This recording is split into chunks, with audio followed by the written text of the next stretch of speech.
أهلا بكم في حلقة جديدة من برنامجكم على الأصل دور. رمضان كريم، كل سنة وانتم طيبين.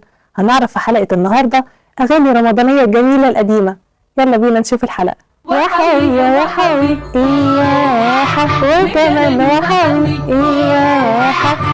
هو إيه وحوي وإياحة اللي احنا على طول بنقولها ومش عارفين معناها إيه؟ هقولك. وحوي يعني أهلا، وإياحة جاية من اسم إياح حطب. طبعا كلنا عارفين الملكة العظيمة زوجة الملك سقن الرع، كان حاكم مصر أيام الهكسوس. طبعا كان دور إياح حطب كان دور عظيم جدا، كانت بتشجع جوزها إن يحارب الهكسوس، وبالفعل حارب لهم بس للأسف توفى. إياح حطب تسكت؟ ما سكتتش، شجعت ابنها الكبير عشان يطرد برضه الهكسوس، بس برضه للأسف ابنها توفى. إياح حطب تسكت؟ برضه ما سكتتش، شجعت ابنها الصغير أحمس، وبالفعل طرد الهكسوس وانتصر عليهم. وأخيرا المصريين طبعا فرحانين جدا، ايه ده اخيرا استقبلوا إياح حطب وأحمس باستقبال جميل جدا، قعدوا يغنوا وحوي يا وحوي إياحة. طيب ايه اللي جاب الأغنية دي لرمضان؟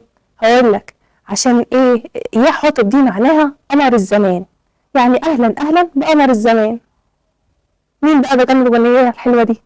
وحوي يا وحوي وكمان وحوي. أغنيتنا التانية المفضلة في رمضان، حلو يا حلو رمضان كريم يا حلو. أغنية من زمان قوي بس كلنا بنعشقها. طيب هي ليه بنقول الأغنية دي؟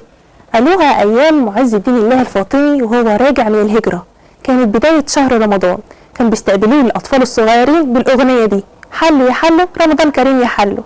طب معناها إيه؟ في اللغة القبطية بيقولوا إن حلو معناها الشيخ أو راجل كبير في السن.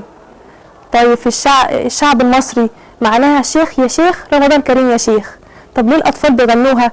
بيغنوها عشان يجذبوا الانتباه، عشان ايه يجذبوا الانتباه كبار السن والشيوخ عشان يدفعوا عيدية رمضان.